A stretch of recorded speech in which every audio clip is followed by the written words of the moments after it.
So Batman. Man, I always liked Batman, but I was more of a Spider-Man person, but I really like The Dark Knight. I decided to play Batman Arkham City because one day I was watching my brother play the Spider-Man game and I remembered all the fighting and gliding of the Arkham games. So I decided to play it, and it was a way to get a video out and to get some nostalgia from it. So let's start the video off with the story.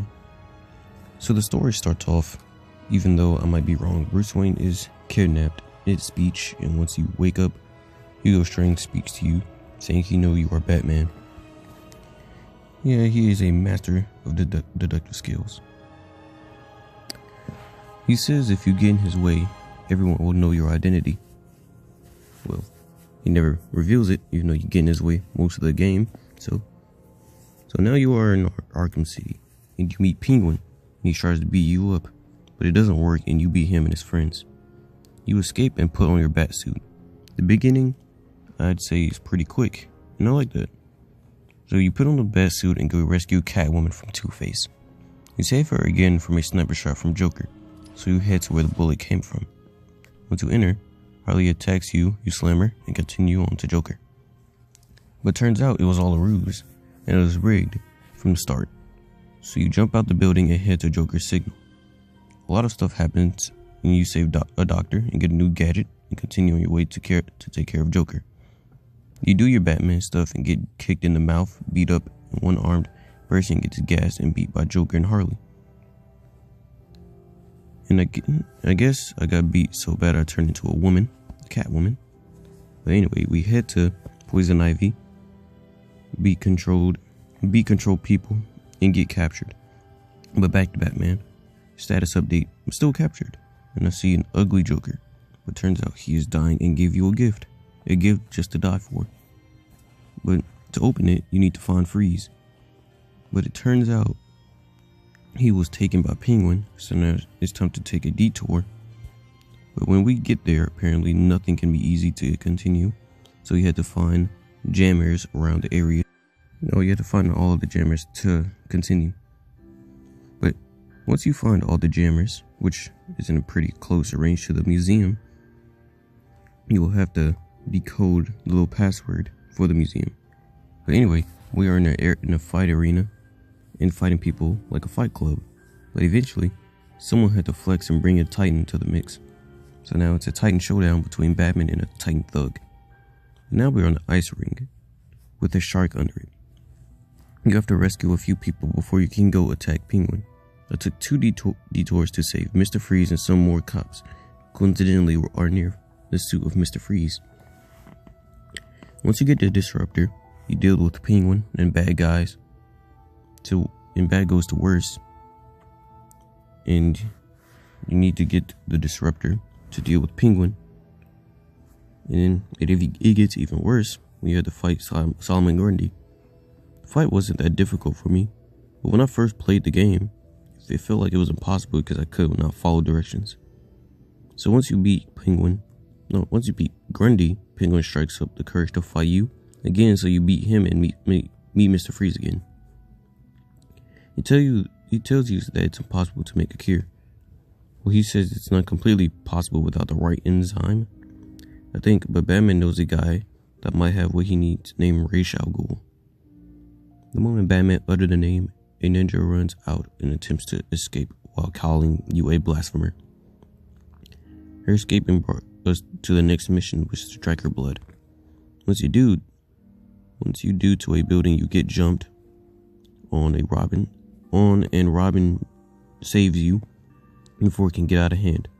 She says not to track her, but Batman doesn't listen. So you continue to follow her to an underground area. You find an underground city and have to collect data from robots around the area. At first I couldn't find the last one as it was in the area already checked. I still didn't notice.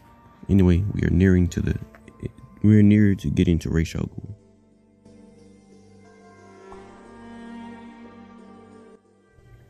We get surrounded and Talia, Rash's daughter, saves us. So what convenience. So to survive and get the serum, we have to take the demon trials. Once you complete the trials, you go see Ra's. You do a boss fight and get a reverse batarang, get his blood, Now it's finally time to go back to the surface. But it turns out the mayor's also in Arkham, so you head to him. Turns out he's a corrupted mayor in Gotham, so who was surprised? I wasn't really paying attention, so now you are heading to Freeze to give himself some blood instead. And we are now fighting Freeze. Nice. This fight was pretty annoying at first, just because I couldn't just do the same thing. Well, I mean, I knew that from when I first played it, but I still kept accidentally trying to do the same thing. But after beating Freeze, you go to get the serum from Harley. Well, you go get the serum from the safe, but Harley stole the cure. So now we are on another adventure. We have to take a quick detour to save Vicky Vale. Once you save Vale, the game becomes more difficult as there are snipers all around the map. But back to the story though. You are now heading to the steel mill to get the antidote from Joker and Harley. While down there, you'll find out Protocol 10 will be commencing in 30 minutes, which means the game is wrapping up. Eventually, you'll get to a more open area after you nearly get hit with a pipe. This area has mines which can be seen pretty easily with your detective mode. Once passed, you will see a randomly gagged Harley and she tells you some stuff on the way you are. Before getting the cure, we have to fight the Joker, but he seems to be cured. Let's see if there's a doppelganger or something. But in this fight, we were to fight every type of enemy except the gunman, because this will be a lot more annoying if there were. Before we are beaten by Joker, Talia saves us and we are knocked out, and the screen fades to black. We are now Catwoman again, and we are retrieving something. So let's go. We are retrieving whatever you are retrieving leads us to the sewer in the vault. Once you enter the vault, after stealing a few key cards, you are ambushed once in. And you are given a decision to help either Batman or leave. I decided to leave this game, but this is a Batman game, so we rewinded the clock and decide to save Batman this time, and the story continues. Strange decides to commence Protocol 10, which may have something to do with missiles, which leads you to needing to download a code from one of the helicopters. After getting the code, you head into the building that you need to cross through to get to Strange's tower. After beating the men to a pulp, you go in and head towards the top of the tower. Once you get to the top, you have to deal with a lot of Strange's men. This is annoying for me as I kept getting noticed and gunned down. Eventually, on your first try, or your last try, you complete it and get to Strange. Batman will have Oracle shut everything down and find out that Strange isn't the true villain. It was plot twist Raish. The tower explodes, you free fall, Raish dies, and now you are nearing the end. Joker says something about being forgotten. I don't remember. I forgot. So now we are on the road again to the theater to save Talia. What's in the theater? Talia kills Joker. There's another Joker. It turns out the non-zombie looking Joker was Clayface, and now we have to fight him.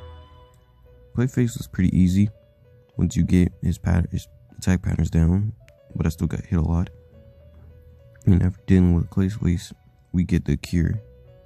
Well, after defeating Clayface, we get the cure and cure ourselves.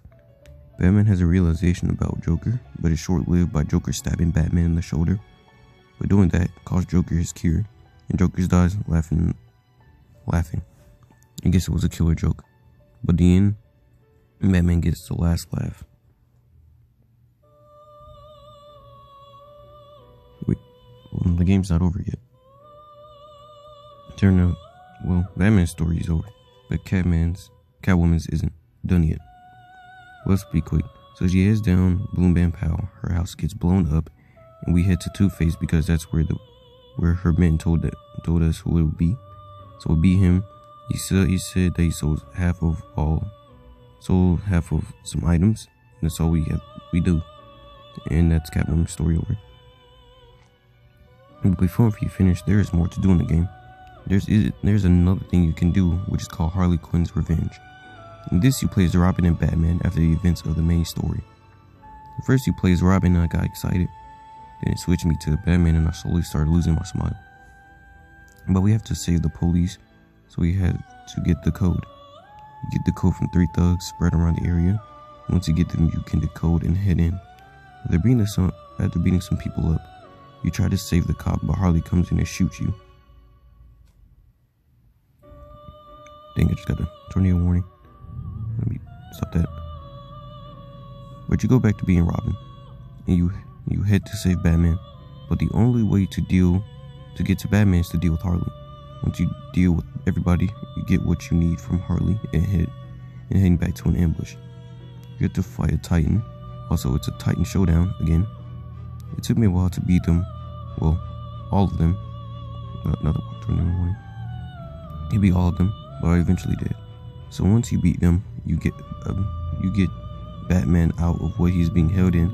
You go back to being Batman. To stop the bombs Harley started, but it's not the only one. There are about 3 or more of them around the area. So you have about 5 minutes to get them. I finished with 5 minutes left on the clock. And once you do that, you go to deal with Harley again. This time, it leads you to the end of Harley Quinn's Revenge. So I'm still not done. There's one and final game of which I used to call Fight Club, but it's actually called Riddler's Revenge, where you fight on challenge maps. You can play from 4 characters, which are Batman, Catwoman, Robin, and Nightwing. The maps have different things you have to do, as some of them want you to just do straight up fights for rounds, or some of them want you to be stealthy. And the fighting ones want you to fight them in rounds, like I just said, as the stealthy ones want you to just stealth it out. And I'm not a very stealthy person, so I wasn't very good at these. I'm awful at stealth, but I've been trying to get better at it, but who cares? But you can make it harder for yourself for more points by adding modifiers. You may add some modifiers like degrading health, protective aura, and adding time. But there are more than likely more of them that I didn't see, because I didn't have time to sit down and play all the maps. I'm not sure if there are a lot more, but I'm just going to assume that there isn't. But that's all I can really say about Riddler's Revenge. So let's get this video wrapped up. But now that the video is nearing its end, I'm gonna feel good coming back to Batman. I guess now is better than any time to say this, but there are some small things you can check out in the menu, like the story, synopsis, which you can see in the loading screens, concept art, which I didn't unlock a lot of, and last but not least, the trophies, aka the 3D models of the characters. But enough of that, let's wrap this up. The game gave me memories of when I was younger, and it was enjoyable to play, and I don't really have anything else to say, so I guess it's the end of the video, and yeah, see ya.